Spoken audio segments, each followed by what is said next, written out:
Bonjour Champangui, bonjour à tous les Olampangui, c'est votre Ntumwa, Nswadi Kimbazi, Longi de l'école initiatique Kimuntu, école initiatique d'élévation de conscience.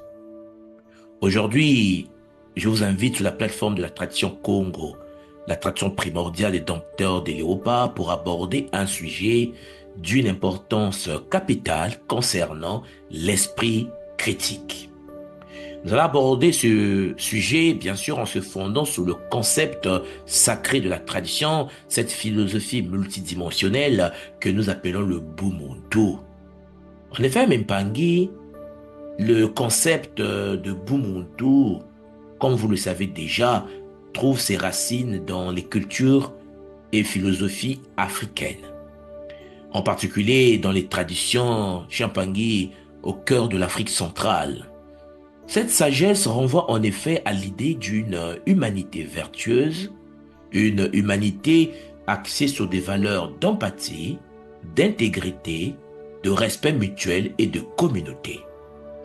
Dans cette perspective, l'esprit critique peut effectivement être vu comme un héritage ancestral qui guide les individus dans leur quête de vérité et de justice, tout en respectant les valeurs humanistes qui définissent le Bumuntu. Dans les sociétés africaines traditionnelles, notamment chez les Bakongo, le dialogue communautaire est un élément fondamental de la vie sociale. Il n'était pas simplement un moyen de communication, mais une pratique culturelle. Une pratique qui renforçait bien sûr les liens entre les membres de la communauté. Ce dialogue avait pour but de résoudre les conflits, de prendre des décisions collectives et d'assurer une cohésion sociale. Les débats au sein de la communauté Congo étaient des débats ouverts et ces débats permettaient d'analyser les opinions diverses avec respect, ce qui favorisait un processus de réflexion collective. Le but donc du dialogue communautaire n'était pas seulement d'échanger des idées, mais également d'aboutir à des solutions adaptées aux besoins et aux aspirations de la communauté. Ce qu'il faut retenir chez Ampangui, c'est que les décisions étaient en effet ainsi influencées à la fois par la sagesse ancestrale des anciens, qui apportaient des leçons du passé, et par les perspectives nouvelles des jeunes, qui introduisaient des innovations adaptées aux réalités contemporaines.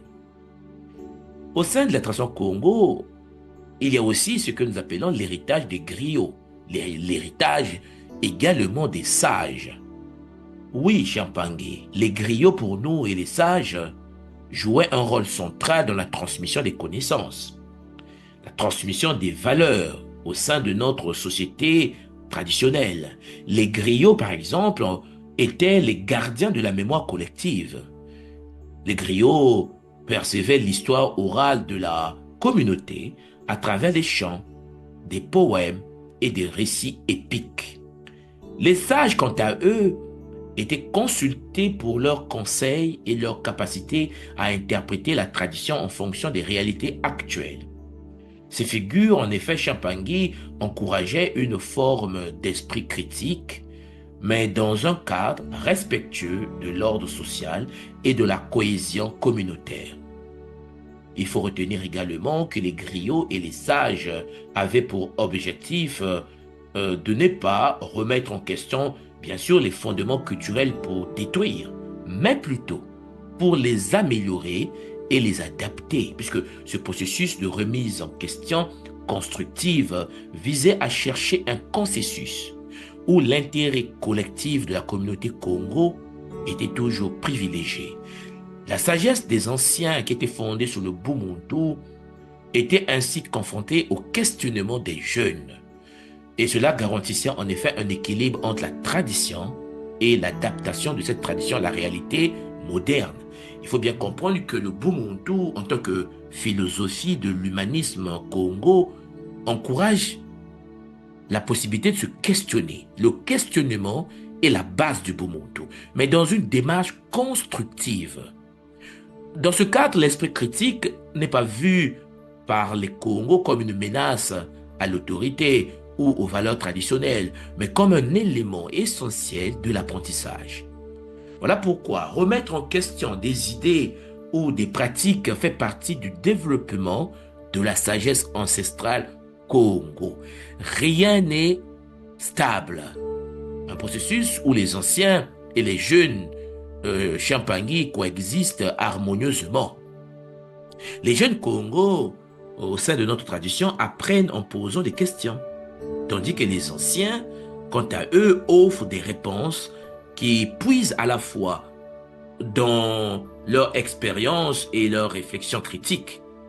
Et vous allez constater que ce dialogue intergénérationnel permet de créer un espace où l'incertitude est respectée et où la recherche de vérité devient un travail commun, un travail orienté vers le bien-être collectif.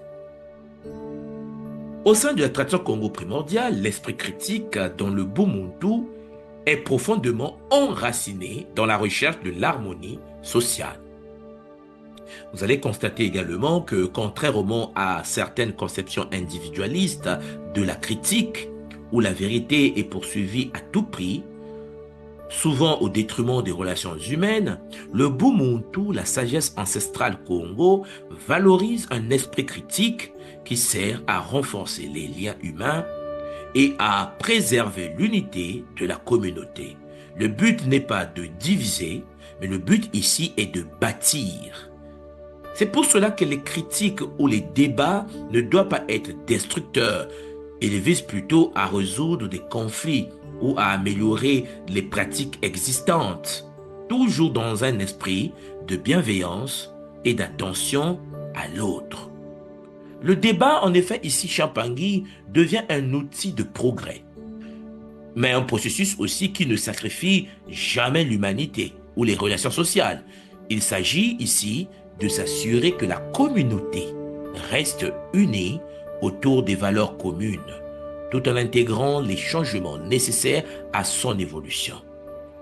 Le Bumuntu, pour nous, au sein de la tradition Congo, valorise la transmission des valeurs à travers les générations. Et l'esprit critique fait partie intégrante de ce processus. Il permet à chaque génération de réinterpréter les leçons du passé en fonction des défis présents, tout en restant bien sûr fidèle aux principes de base de la communauté. Chers frères et sœurs, cette approche du Bumuntu montre que la transformation sociale n'est pas synonyme de rupture avec le passé, mais plutôt une évolution naturelle où le changement est harmonisé avec les fondations culturelles de la communauté. L'esprit critique, dans ce cadre, est une sorte de gardien.